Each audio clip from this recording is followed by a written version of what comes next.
Good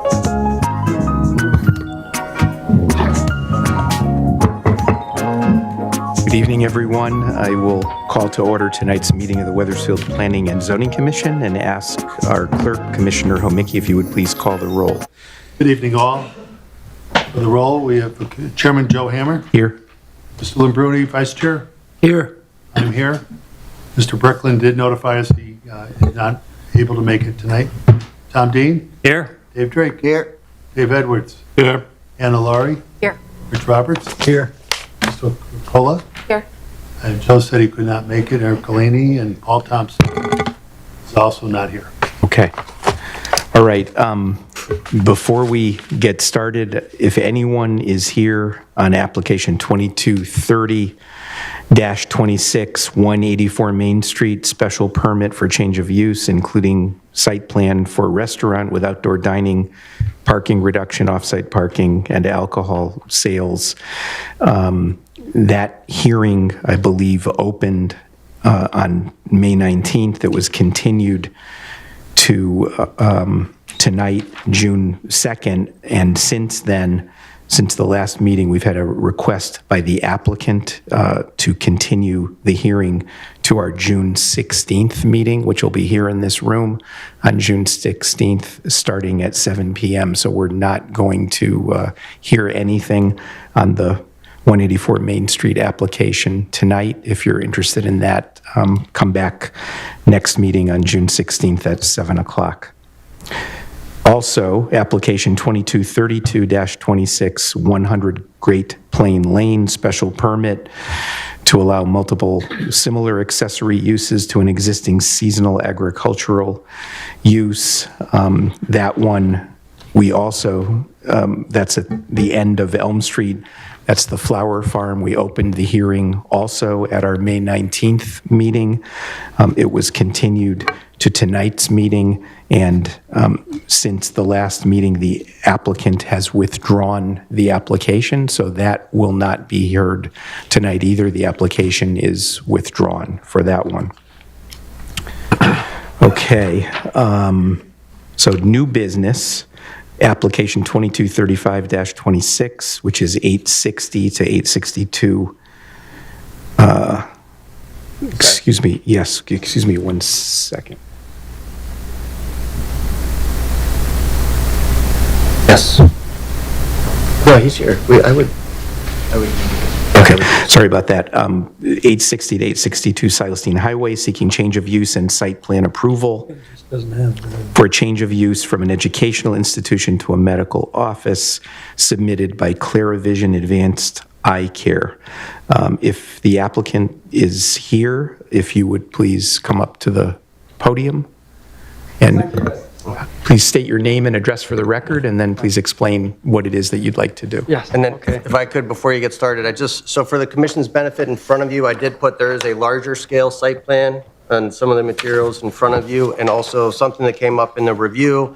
There is a one-page agreement, or the terms of an agreement that is in place that's going to be referenced by the applicant for the land shown on the site plan, where there's an existing parking easement part of the application. So those, I just wanted to make a point that those are both in front of you, in addition to your packet.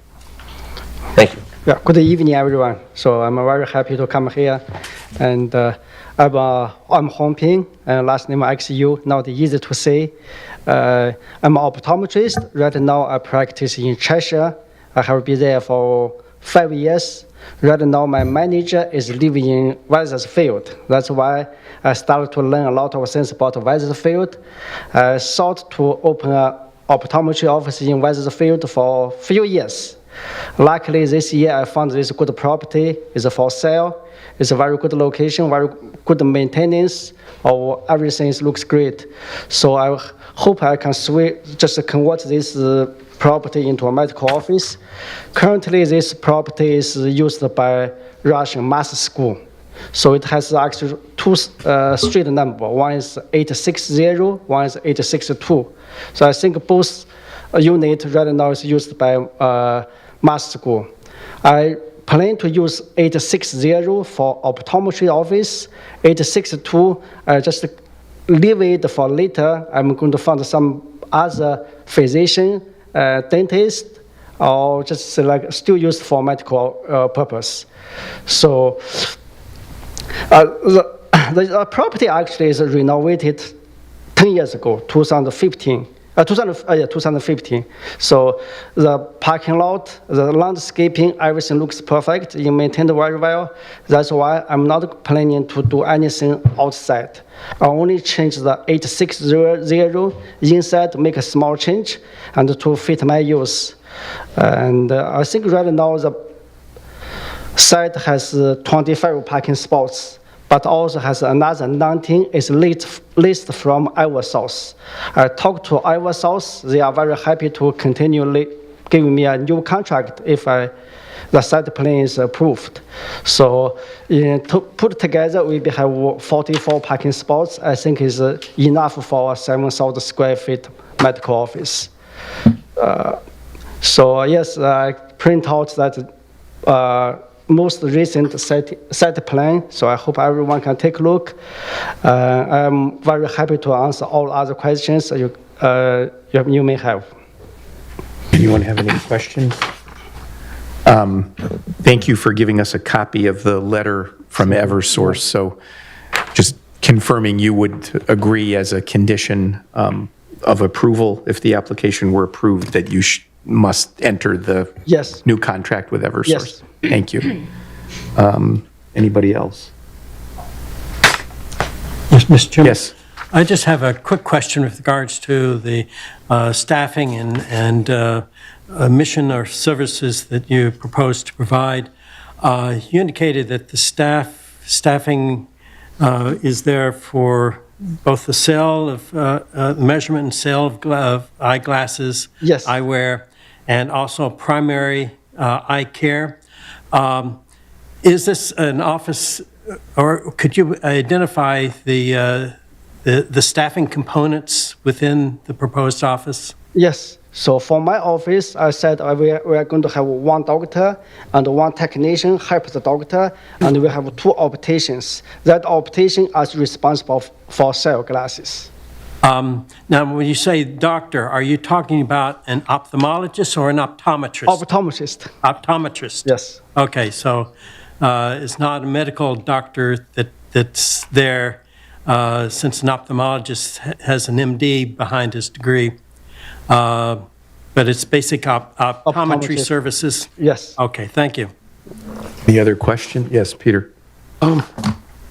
What's the purpose of the Eversource licensing agreement? Could you explain that? It's for an additional 19 parking spaces that the prior tenant leased from This Eversource. is back here? Yeah, it's down the hill in the back. Yes. Oh, okay. So that's all Eversource there. Correct. Okay. And then with my understanding is that with those Eversource spaces, the property would be with 44 spaces in compliance with the parking requirement for medical office use of the entire building. Is that correct? Yes. Correct, with two in excess. Okay. Quick question of staff. Has staff reviewed this, and does staff have any concerns relating to this application?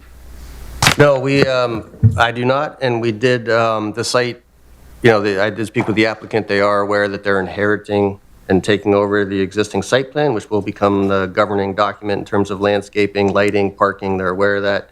And I did share it with the town engineer. There were no concerns about the existing condition of the paving or the drainage. The only thing, so no, there's no outstanding issues. Typically, the commission wouldn't even see this.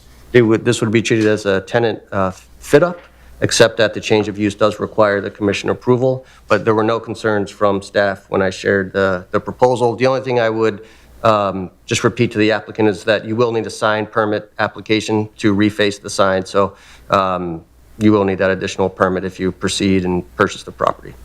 Thank you. No concerns. Thank you. And I'll ask one, do you know if all the landscaping and improvements shown on the 2015 site plan were performed and installed? I don't know if they currently are, but it did get a CO, and they would not have received a CO if they were not bonded or in place. All right, any other questions, anything else the applicant has that you'd like to say? Yeah, just so exciting if we can be approved, so we can move here. So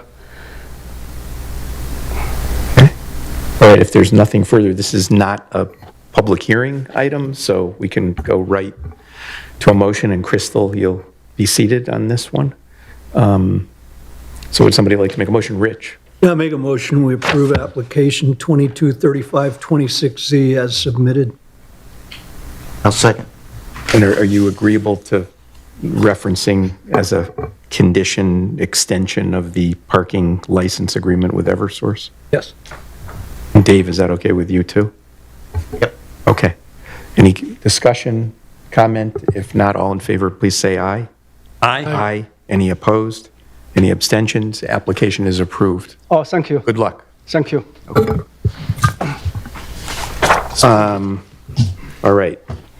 If I see someone else has come in, I announced at the beginning of the meeting that the 184 Main Street restaurant application, as well as the 100 Great Plain Lane, which is at the end of Elm Street, application for the flower farm. Well, let me go back a step. The restaurant application is continued until June 16th, and the flower farm application has been withdrawn. So if you're here on either of those two, just wanted to let you know that. All right, pre-application, the first one, 4.1, involving 648 Russell Road, has been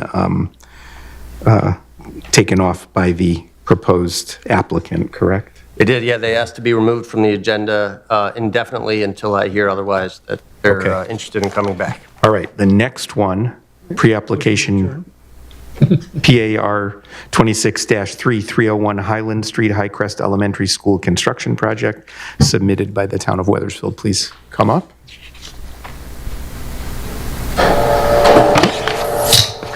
Halftime. Yeah. I think it looks like one of those California mega churches. He's right at Put flowers coming for us.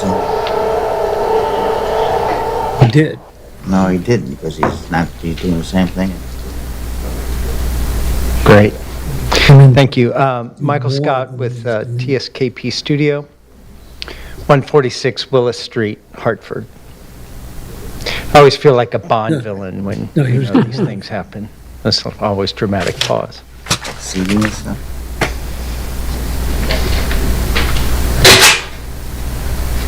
No, you're just gonna have vendor fairs and food.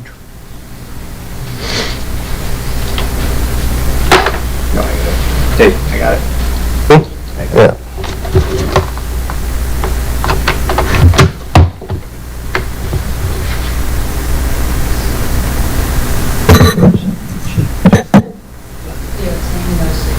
Yeah, it's coming. Came out loose. Should be up.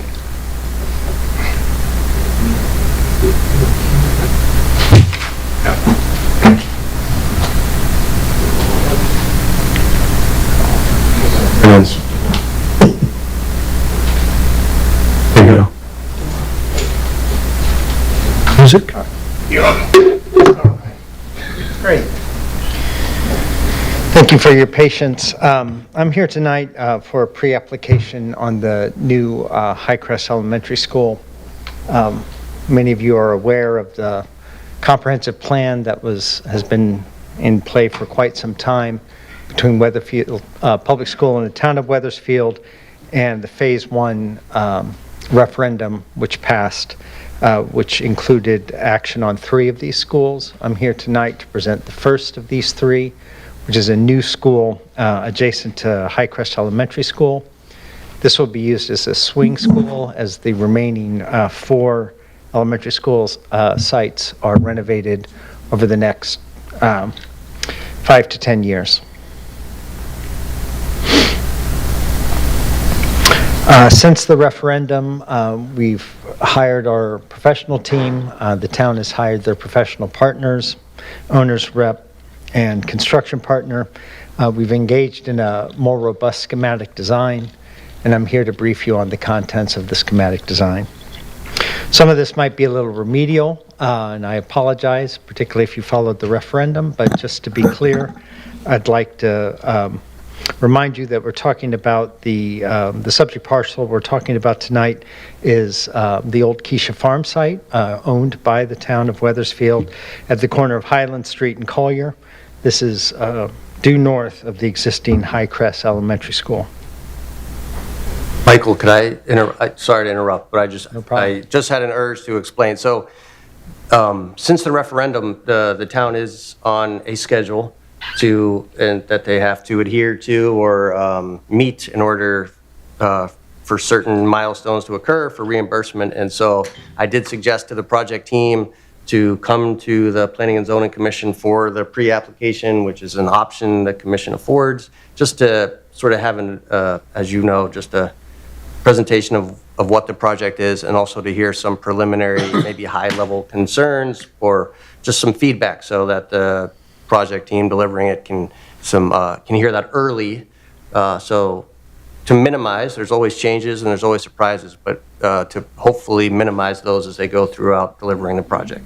And I would just add, the pre-application process is not an actual application. It's not binding. It's not a decision by the commission. But as Mr. Elder said, it's meant to provide some helpful commentary, thoughts from commission members who will be seeing an actual application at some point down the road. So thank you. Thanks. Thank you. As we identified during the referendum and have continued to focus during this schematic design, we're really looking at the southern extent of this parcel. The overall Keisha Farm parcel is a little over 20 acres, which is generous for an elementary school of this size. This swing school that we are proposing is about 50,000 square feet. It'll be for 400 students. Once it's in its permanent form, that is no longer serving as a swing school, it'll be a pre-K through 4th grade school with essentially 5 classrooms per grade level. The Keisha Farm site, I'm sure you're all familiar with, is a pretty prominent site in the southwest corner of Weathersfield. It is right next to the Keisha Barn site. You can see identified here the Keisha family household and the fields that reside just north of the High Crest School. It's been a farm for as long as anyone I've talked to in Weathersfield can remember, and was acquired by the town prior to the referendum. Considering the design of this school, my partners and I decided to leverage the agricultural past of the site and thought that we would build on that as a notion. Essentially here you can see the proposed building. It's largely a one-story building. It sits parallel to Highland. That is the main entrance to the building, and it faces south onto Highland. It has a very prominent front door entry, commensurate with the way public schools are designed nowadays in Connecticut. That entry will be the primary entry, so all visitors, parents will utilize a single point of entry as a monitorable and controllable point of ingress into the school. Additionally, we're looking at circulation, vehicular circulation to and through the site. We've created a dedicated bus loop which comes off of Highland and empties out onto Collier, and then a dedicated car circulation that would loop around paralleling the bus but would outlet back onto Highland. The car drop-off loop essentially circumnavigates the single parking lot for the entire facility.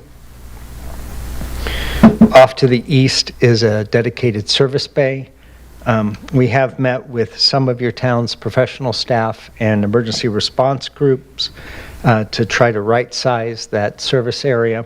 And it was also requested that we size it such that firefighting vehicles, apparatuses can do a whole 360-degree turnaround back there.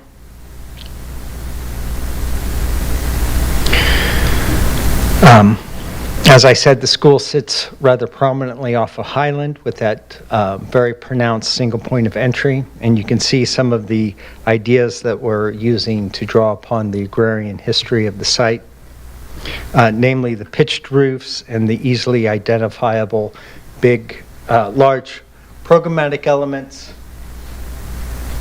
As I've mentioned, the main entrance, the gymnasium, and the library media center are all easily identifiable from the outside. Another important feature of this building is a pronounced front porch. What we observed in reviewing all of your elementary schools is that these function primarily as a neighborhood school, and every afternoon during dismissal times, there's quite a significant amount of population that gathers ad hoc at these doorways while they're waiting for their students to be dismissed. Here we're gathering them into one prominent area, so it's very clear where people should gather and easier to control the comings and goings out of the school.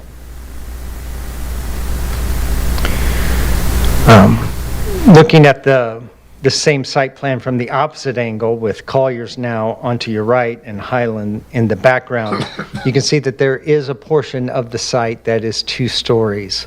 If you're at all familiar with the Keisha Farm site or the Keisha household, you'll may recall that the former family house is 2 stories on the Highland site and 3 stories in the rear. There's a pretty pronounced grade drop that runs diagonal across the site, and that the Collier roadway is about, the field that's right off of Collier Road is about 1 building story below that higher promontory that's off of Highland. This allows us to tuck what will become the older students under some of the other grades, and gives them better access to the robust play field that parallels Collier. Just like to highlight a few features of the plan. I'm going to step away, and if you're having trouble hearing me, I will just use my loud indoor Scoutmaster voice if you'd like. I assure you I'm not angry, I'm just trying to be heard.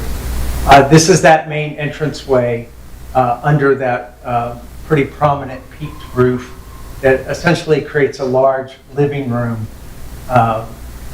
or parlor for the entire school. I will point out that that main door is directly adjacent to the administration, which gives you good eyes on the street for the comings and goings out of the school. Visitors that come to the school after hours or after first bell and before dismissal will need to come into a secure vestibule, be buzzed into the office, credentialed, and then they'll have access to the school. But for a student that comes, they'll either be dropped off from the car loop or from the bus loop, come into the main entry, and then find their way through the school.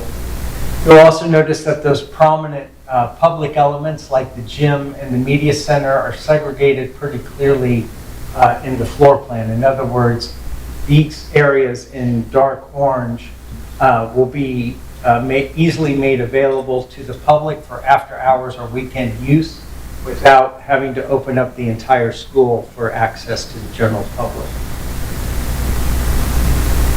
Another important feature of this plan is that the youngest kids, the kindergartners and the preschools, all have their own dedicated wing off to the west side of the building. This is the Collier Street side of the building.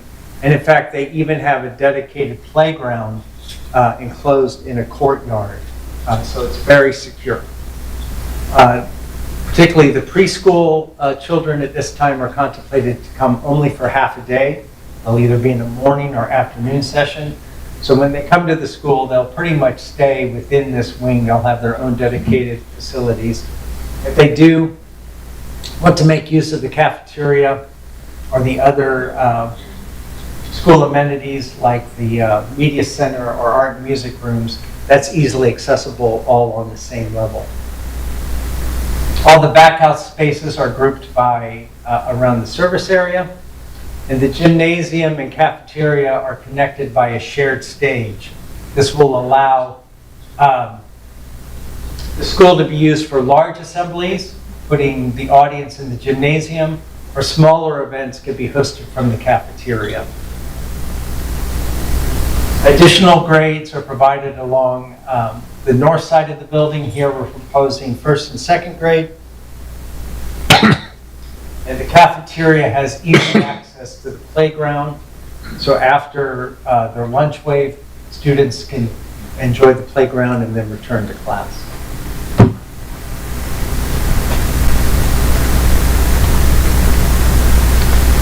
That lower level I mentioned is accessed by an elevator and a single stair that descends down to that field level, which is more or less aligns with Collier's.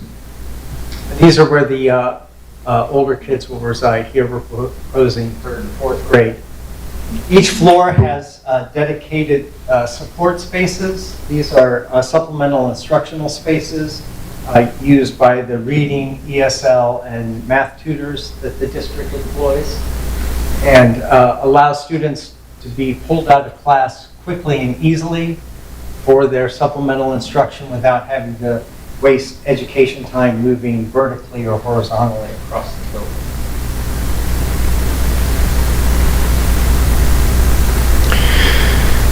This is a view of that main parlor space. You can see that when you enter the building, wayfinding, even for small kids, is relatively simple. There's signage as to where each of the hallway leads, and some good indication of where the gymnasium and the other spaces are, including the library and media center. We're looking at a few options for the structure here as we're onboarding our engineering team and getting them to sharpen their pencils. Here's a view of that interior play area for the youngest kids, the pre-K and kindergarten children. This age group requires specialized playground equipment that's all a lower scale that frankly most first through fourth graders would find boring. So we like to keep those playgrounds separate. It's contemplated, unlike other courtyards in your existing elementary schools, that this would be outfitted with no organic planted matter that has to be maintained. So this would be pavers, rubberized surface, or AstroTurf. That's the features of the building. I brought some more technical drawings, including the site survey. I will point out that we've had some preliminary meetings with your town professional staff, including Mr. Elder's office, the inland wetlands, the tree warden, your public safety group, and we look forward to continuing those discussions with our civil and landscape engineers as we move forward. At this point in time, we don't imagine there will be significant impact to the inland wetlands, but once I get a hard line grading plan from my civil engineer, we will make a submission to that group and get them to weigh in with their opinions. Thank you. Anybody on the commission? Dave? Will there be no parking on Collier Road? We're not contemplating parking on Collier Road. Will there be signs up saying no parking on Collier Road? I don't know if we could do that. No, the reason I'm thinking of that is, knowing this town, eventually they're gonna put some fields in the back. Socks, some type of athletic fields. Yeah. And your parking's in the front, so nobody's gonna park at the front to go to the back. They're gonna fill up Collier Road. And I'm just thinking, I could see that being a problem. If I lived near Collier Road, I wouldn't be happy on a Saturday having the whole road filled up. Right. with Well, I'm cars. So certainly I like familiar. to hope you think a little bit about that. How you- No, I'm familiar with the game day situation along Highland with the soccer and the baseball field, and I know how that area can fill up, so. Yeah, but you have the parking in the front, so that would take care of Highland if anybody wanted to park there. So you got parking there, but I hate Right, to okay. create a whole new problem for Collier. Yeah. Everybody start complaining about that. Yeah. I can't really speculate what the total build-out of Keisha Farm will be as part of this project, but I do hear your concern about posting no parking Like, would there be a signs. sidewalk on Collier? I didn't see that. The sidewalk is on the opposite side of Collier, I I know there's believe. one there, but will it be on the other side? We're not proposing a sidewalk along the east side of Collier's, no. So I'm going to just, because that's a good question, and you probably don't have the answer to that, which is exactly why we have the pre-application meeting. So don't feel compelled to try to answer questions that you may not have the answer to, but. Should be on a list or something. Right, exactly, that's what I'm saying. No, So I'm- these are good examples. Because you are, I know that you're doing a traffic study too, right? Or as part of the site plan or the project, there's going to be some level of a traffic study? We are in the process of undertaking Yeah. a traffic study. I should mention that this project, on the face of it, does not require state traffic review, but certainly we are acutely interested not only in the impacts of this building on that site, Yeah. but for at least the first 6 to 8 years of its life, Highcrest will also be occupied with about 300 to 400 elementary students as well. So we want to make sure that we have a good understanding of that. The situation will be akin to what happens between Webb and Emerson Williams. So we want to understand what that means and what that might mean for the district for arrival and dismissal bells, for instance. So. Yeah, and I think that's a good point, because I think this commission is going to want to understand what those potential impacts could be to the community as well while the schools are operating. So that's a good Absolutely. example of, there's going to be questions that will be answered by that. I'm not sure if we're going to call it a traffic impact study, whatever we call it, there's going to be some level of a traffic analysis. This commission is going to want that. We will demonstrate the impact Yeah. this building has on the immediate intersections in that neighborhood. Anna had her. Anna? So you don't foresee any traffic lights on Hill? We are not contemplating any traffic signaling along Highland whatsoever, no. Other question, what's the significance of keeping the old farmhouse? It's not part of our site right now. Okay. But it is being talked about. Just for, thank you. like, what is the purpose? Is this the best, highest, and best use of that to continue, or is there a better use for it that is being talked about? You need a good It's in a architect. very key point to school, that's all I was just. No, it's, there's an interesting opportunity, I would argue, between the existing athletic field assets, the natural assets, the Keisha Barn, which I think is an important historic resource, and now this new school that you could do some good work here in this quadrant of your town. But that, I should be clear that the referendum voters voted for this project, not for the 18 consequential projects that we'll want to work on after this. I just had a quick question. Yes. Where the playground is, where the preschool area? Happen, because I noticed it's like all inserted. Yeah, no, we've asked that question, and I assume that they could Be go nice on. and warm, too. Right, but I'm just concerned. The emergency if there's access? ever an emergency. Yeah. I don't want to Yeah. speak for you, but that is a critical element of all of the school's design. So do you want to talk about, if you're prepared to talk about some of the consideration you've put in, the team has put into emergency management for potential events? I know it's pretty extensive. Well, I should say that there is no direct access to the courtyard from the outside. It is a courtyard. Many of your elementary schools currently have courtyards. But young students can make their way directly out to these exit areas directly from grade. And we'll have at least 2, if not 3, means of egress from the courtyard. So it will be completely building and fire code compliant. And we will continue to work with your emergency response team so that they're as confident and comfortable with the design as we are right now.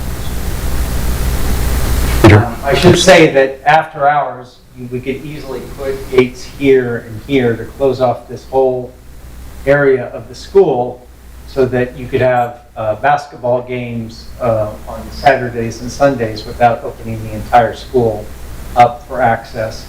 Some of these other areas we'll have to be more careful about if we wish to close them off, because we don't want to create dead end corridors. I want to make sure, just said plainly, because my town just got a new high school, and, you know, preparing for the increasing amount of crisis events was a paramount design consideration. I assume that is also a paramount design consideration for any new school, right? How do people quickly get out in case there's an emergency? Correct? I think that's what they're... Yeah, it's that and more. I mean, ever since Sandy Hook, you can Right, imagine that from I the think state that's of what the Connecticut question's getting at. standpoint, I was just, everything I changed. just wanted to make sure, because it looked like it was just closed in and from the picture, so I didn't know if there was, Right, and so I think the thought process there is we're preventing people from getting in, but we have multiple ways of the kids to get out. yeah, right, because if there was a fire. Yeah, we're required by the state is participating in the funding of the school, and they have all sorts of requirements, but among them is a whole school security infrastructure process that we will undergo with your town professional staff, Weathersfield Public School, and your first responders, where we go through all of these scenarios and we understand not only how kids get out of the building, but equally important nowadays is how they remain secure within the building, where they muster to, what's plan A, what's plan B, and what's plan C for all of those instances. The little kids, so that's why I was just asking. I They was are the concerned, littlest 'cause kids. They are. the Absolutely. littlest ones. Absolutely. Agreed. You mentioned this is a swing school, I think you said, right? Yes. Could you remind me what that means relative to the existing school, and what's going to happen? Is the existing school going to go away at some point? What's the overall plan here? Yes, Yeah. I'm happy to go through that. The reason we're building an all-new school is to create space so that one by one we can empty out the other school sites and do pretty quick pace renovations. This is akin to what some of your neighbors have done, like South Windsor or Manchester in the past. This allows you to build new or renovate schools pretty much one a year if you have a willing construction partner, which we now do with Downs Construction. So what will happen is we will build this school, and the entire population, the K-6 population of Highcrest Elementary, will move into their brand new school. And then under the plan that's been voted on for that first referendum, the next move will be all the Webb kids will dump into the existing Highcrest school that we have while their building gets completely renovated. And then once those kids get dispersed, all of the kids from Charles Wright will move into the old Highcrest while their school gets renovated. At some point in time, it's contemplated that Weathersfield will return to the voters and hopefully get a positive referendum for the other two elementary schools, Emerson Williams and Hamner, and we will just continue the process of moving displaced elementary school kids into old Highcrest and then returning them one academic year later into a fully renovated homeschool. So at the end of that cycle, Highcrest remains? No, at the end of the cycle, Highcrest has to come down. That was a stipulation of the new Highcrest grant. The state has really cracked down on discouraging towns from building excess capacity. So the amount of square footage of school space you can have is absolutely tied to the head count of students that you intend to have for the next, they give you an 8-year window to predict that population. So the grant does include several $1 million on the back end to demolish Highcrest. Did it include any money to renovate Highcrest at all? Because 8 years will be like a major piece of junk versus what it is now. Was any money put aside for that? That is tasked with your physical service department, and it comes out of your capital maintenance Okay, so budget. that'll probably be a problem then. That's a town Nothing to do with operating us. budget I guess item. nothing to do with us, but hopefully Yeah. we can figure that out. Yeah. How, Not a lot we can do about that under the school construction program, unfortunately. out of curiosity, how long from start to finish is the construction period for the new school? I think it's contemplated in the RFP to be about 18 months. Okay. We may be able to do a little bit better than that. And for the parking lot, how many spaces are you thinking it will Still have? confirming that. Part of the traffic analysis is to do a space count, but we're somewhere in the neighborhood between 70 and 100. I frankly would like to keep it on the lower side, but that's just because I don't want to deal with the stormwater. Anybody, Rich? Tom. Tom? Yes, I have a number of recommendations for your, potential or future application for this commission's future review of the actual, plan. I'm glad to see you have the floor plan lighted up on the screen here.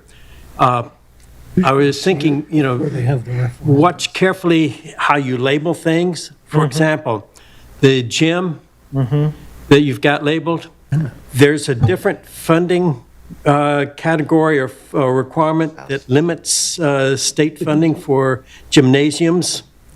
It's a drastically reduced amount as opposed to educational program space. Yes. As a consequence, I think the architectural program requirements should be re-examined carefully with regards to the utilization of that space and terminology considered for a reduction. When I was involved in developing a special education facility in Windsor, the River Street School, there was a requirement for that population, which was composed of largely of people with disabilities, to have a large space of that sort, but we did not term that as a gymnasium. Number one, it didn't fit the full the typical gymnasium space requirements. It was slightly different modified, the space requirements were slightly different in terms of the square footage and the dimensions of the space, and we termed it a gross motor area. And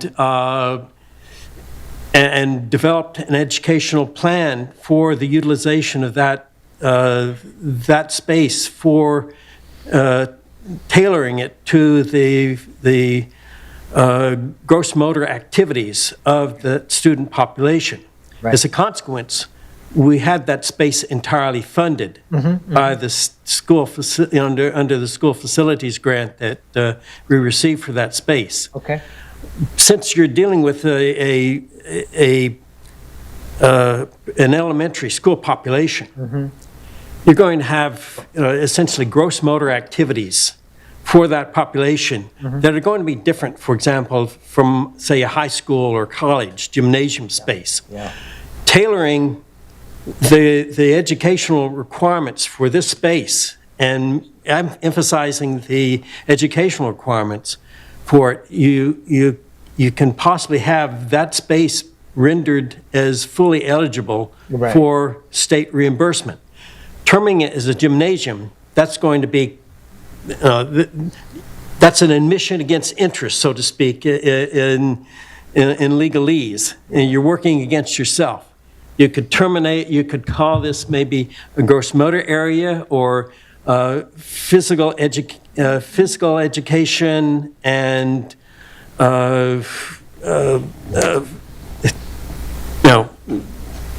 gross motor activities for that student population, or have it as say, a gross motor and cultural activities. Right. Tailor it to art education, for example. That would be a good thing. You could have dividers in it, so you could subdivide that space for particular use. And emphasizing that kind of thing would increase the amount of the state funding as a percentage of the state's reimbursement for this particular school. Also, I think we'd want to know such things as the exterior facade materials, brick, stone, stucco, siding, whatever is going to be utilized for that, as well as the R values of the exterior walls for purposes of determining the energy efficiency of the space in isolation from the HVAC system that will go in. Also, I would think you would want to put in your application aspects of such things as energy conservation, energy utilization features of the facility, including mechanical plants, the physical structure itself, the installation of such things as, depending upon the facing of or how this building is located on the site, if any of those peaked roofs have southward facing fronts, that's a perfect area for putting in solar energy cells for the generation of electricity for the building. Anything that can be utilized to offset the energy requirements by having or making use of the space that you're creating to fulfill those requirements, I think would be greatly appreciated in terms of the long-term costs of this facility to the town. Okay. Because it's been my experience that people tend to look at the costs of a building in terms of the upfront capital expense, but they don't look in terms of the long-term energy and repair and maintenance expenses that go into the building. On top of that, provide an estimated useful life for this building. Okay. And I would think you'd want to submit to the commission the architectural program requirements, which are the owner's statement of what the owner wants to see is the design of the building, what it's supposed to fulfill architecturally, the spaces that are required, programmatic installations to fulfill the architectural program plan. In addition, Tom, can I ask if some due diligence has already been made and 90% of these questions have already been vented through the boards and commissions and the variety of hearings I would tend to think that I've been to a that may couple. show up in the program, the architectural program plan Your that the intent- owner should have provided. But I'm just reciting some aspects that we would Sure. anticipate hearing or seeing in the submission that's made to us. Okay, so you're anticipating the final application? Yes. And along with that, aspects of some amenities, particularly dealing with people with disabilities. My presumption is that the building will comply with the ADA ANSI standards with regards to accessibility for people with disabilities. But there are some aspects that aren't typically covered in that, such as playground spaces, the playgrounds themselves. Okay. And a good model for what's regarding what's needed for accessible playgrounds you can probably look to the Soundbridge facility that was constructed in this town by Craig in 1996. And the playground was not only made accessible typically for people with physical disabilities that relate to mobility and movement, but such things as aspects for people who have hearing disabilities, for example, also visual components to that. One aspect that's not typically known or recognized by many people is that people with, say, cochlear ear implants cannot use plastic slides in a playground because there's an electrical disturbance that's built up through static electricity going down the plastic slide that's not brought about by, for example, utilizing steel face slides, things of that nature. Okay. Very good. Thank you. Anybody else have any questions? Rich. Trying to remember what the questions were now. I think Dave might have been the one that asked about sidewalks. I mean, does Weathersfield still have a presumption of 1 mile walking radius for elementary schools? I'm not aware of that policy, no. I do know that there's a certain portion of each neighborhood school where students are walkers. Typically, in my observation is those walkers are greeted by a parent or guardian. But I believe that the goal here is to reconfigure these as essentially for K through 4 neighborhood schools, Right. once we're done. Yeah, I mean, my recollection from when my kids walked rather than drove was, it was like 1 mile for elementary, 1.5 miles for the middle school, and 2 miles for the high school. And living less than a mile from here, I know there are a lot of streets that don't have sidewalks on one or both of the sides, including Highland Street. And that's probably something that's not factored into the school project per se, but I think it's going to be important because, you know, people are going to be walking in places they hadn't previously, particularly, you know, this frontage and Collier.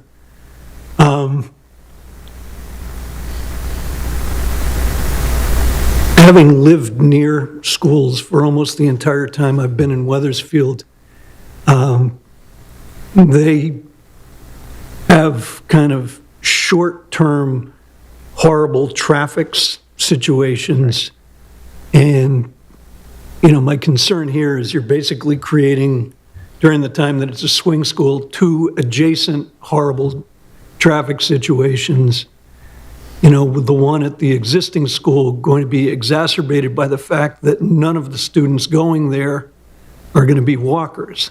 Correct. And nobody takes the bus. So it's going to be basically every parent from Charles Wright is going to be driving through the middle of the High Crest people to get to the swing school. Yeah. And you just need to, whether it's the staggered times of opening or some other way to deal with that, otherwise it's just going to not work. And likewise, one of the things that I was uncomfortable with about this plan, other than it looks like one of those California mega churches, is on the entrance on Highland, you basically have 3 driveways immediately next to each other. 2 in and 1 out. And, you know, I know the doors are on the different side of the bus, but it almost seemed to me that it would be preferable to have the buses coming in off Collier and leaving on Highland, rather than having the parents and the buses all coming in on Highland in driveways that are 40 feet away from each other, with people leaving in the middle of it. Just looked like a lot of traffic conflict waiting to happen there, but you guys are the professionals. Okay. It just looked like a mess. Okay. And I know that we had to kind of flip things around when we were renovating the high school because of where the drop-offs were going to be relative to where the buses were. And the original plan was backwards from how it is now. So it's kind of the tail wagging the dog, but that's something that I think needs special attention, otherwise it's just not going to function. Okay. And one other question is, the expectation is that when this building is built, all the High Crest kids are going to go there. But you've only built it for 4 grades, but there, at that point, still going to be 6 grades worth of kids.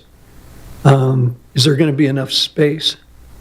There will be. The pre-K rooms won't immediately be occupied by a pre-K population. So the classroom counts for this school will accommodate the existing Highcrest grade distribution for that first year.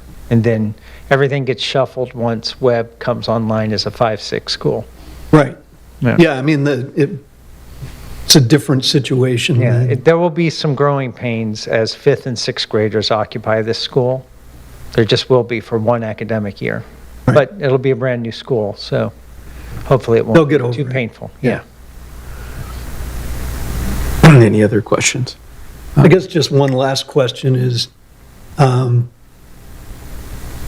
least initially, 8 years ago or whenever it was that we bought this property, the expectation was there were going to be multiple fields on the property for public use. Mm-hmm.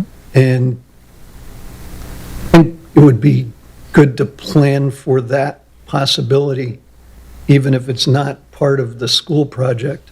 Okay. I mean, we can look at how that northern side of the site might lay out for a future project. If the budget holds, we will get one field on here as part of the educational program. Yeah. The state won't subsidize multiple fields, but No, I know, and then there's like, Yeah. well, there are fields there now, but they're farm fields. right. Once you get into the second farm field, you kind of drop off to where there's The a little, Highcrest School space would be available for fields too eventually, I would think.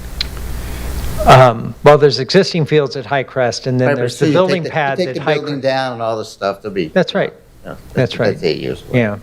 So that may become more attractive because it's already disturbed areas, not part of your wetland configuration that sort of cuts diagonally across that site. well, I think the To Collier's school is Creek. holding the water into the ground, waiting for it to As soon bubble as up. we demolish it, you're going to have a water feature? Yeah, because I heard from people who were involved in the construction that it was a water feature while it was being built. Okay. Alive. Yes. When are you thinking that you may be coming in with an actual application, just timing-wise? As soon as possible, we're going to meet again with your town professional staff. There's some interesting points of note. We do have to take a good recommendation from your inland wetlands on what we perceive we want to do with the stormwater on the site, which, I mean, not for nothing, but everything on that site right now is just sheet flow into Collier's Creek somehow. It just sort of makes its way through there, and that's not going to be how it goes for us, so we have to figure that out. Additionally, not to sugarcoat anything, but I will highlight, I've rotated this drawing just to keep you all on your toes tonight. So north is to the left, but you can see, because we're trying to elongate that blue drop-off line to create as much queuing on the site as possible, we've started to encroach on the parcel to the east, which is a page up north. You see how that drive is crossed over the property line right now? That's driven by two things, trying to get cars off of Highland for queuing and trying to satisfy the fire marshal with a turnaround for a fire truck. This is a town-owned parcel.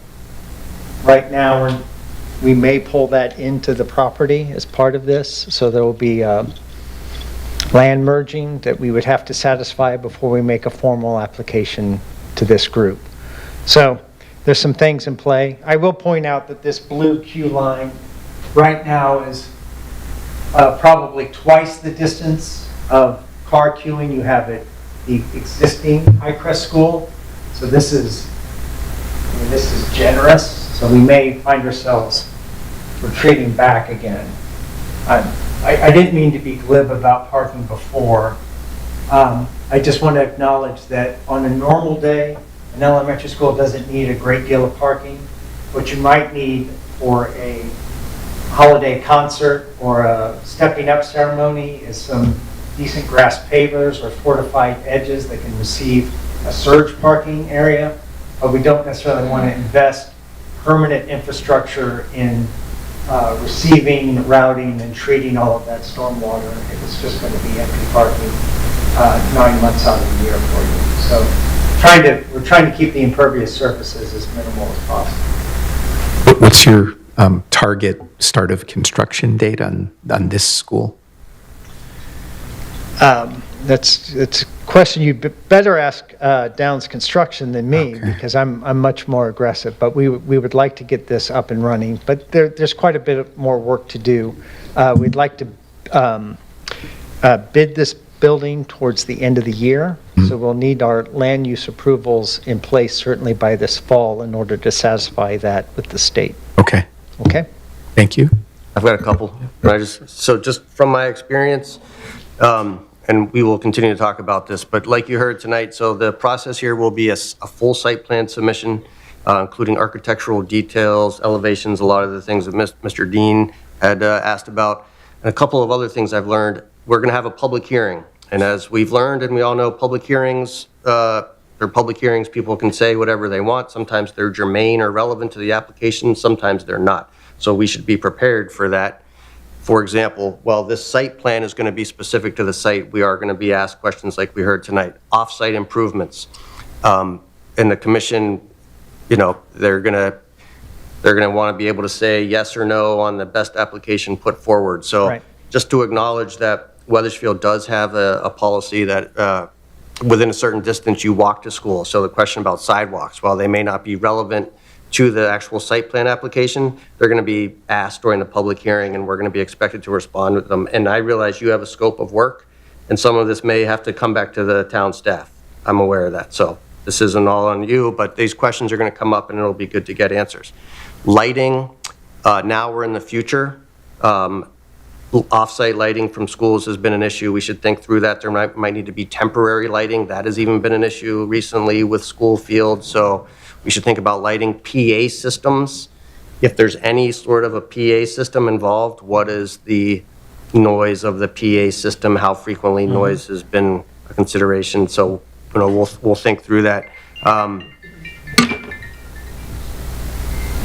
And I think that's it. Similar, you know, we talked about a lot of these questions we don't have answers for yet, but it's important just to acknowledge that the High Crest site will at some point be available, and that we're aware of that, yet to be determined. Similarly, the existing farmhouse, you know, again, we don't have the answer for that, but we're going to be asked. So, Sure. And the reason I bring this up now is once you submit an application, we can't have this frank dialogue, as frank of a dialogue with the commission. So it's good to be able to talk about them now. And then similarly, bike parking. Weathersfield has a very vocal and supportive bicycle community, and people are going to ask about what we're doing to accommodate bicycles getting to the school and also on the school.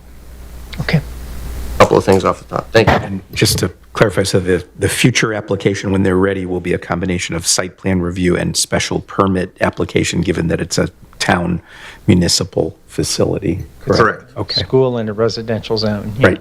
Okay. Special permit. Mr. Chairman, one other thing I would emphasize is that before the application reaches us in the future for our approval, it would be very helpful, particularly given the time constraints that you're under, and to, you know, be as expeditious as possible on that, is to have all the various town departments that have to review this, to have their reviews performed and the documentation of that provided to us for that, so that once you submit it, there's likely you can have the matter decided on that evening Right. of the application, as opposed to having it split apart into future things because reviews are not complete. We don't have the full, complete set of information that's required. Very good. The other thing, JCJ missed it on the high school. If you're gonna put any air handling units on the roof, please do the sound study, because we were finding houses up by the high school had decibels of 85 hitting the back of their houses. Okay. And then if, I don't know if you said, or if anyone did, there is a public meeting on June 7th, is that confirmed? June 8th? Okay, maybe just want to say that, because there might be people listening, watching, or interested. You may see much of the same material. So, Where is that meeting taking? There is a public meeting June 8th at 7 p.m. in the Weathersfield High School auditorium. It will be recorded but not live streamed. So it will be posted at a date after the meeting, but it's on June 8th at 7 p.m. Thank you. With regards to the comment that you just heard regarding sound studies, you can look again at the SoundBridge facility, because during the course of that project, CREC had to undergo very strenuous requirements for sound attenuation to accomplish that project. We basically had to ground the HVAC system and essentially bury much of the components for that so that sound would not be transmitted to nearby neighbors. And some aspects of how that was handled may be of some utility to the planners for this project. okay, very good. We appreciate the presentation, and keep in mind, if things come up as you go farther into the design process, you're always welcome to come back for another of these informal sessions prior to filing the application. I appreciate that. David's been a very good trail guide so far with us through the town, so thank you. Appreciate your time. All right.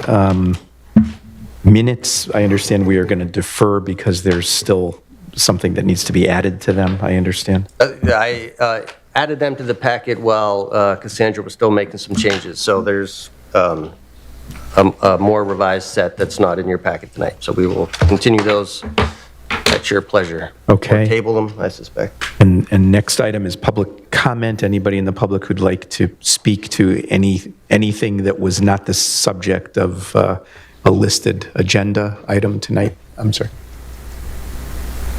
Okay, thank you. So the public's welcome to speak on any non-agenda items. Anybody here who'd like to speak? Seeing none, moving on to correspondence.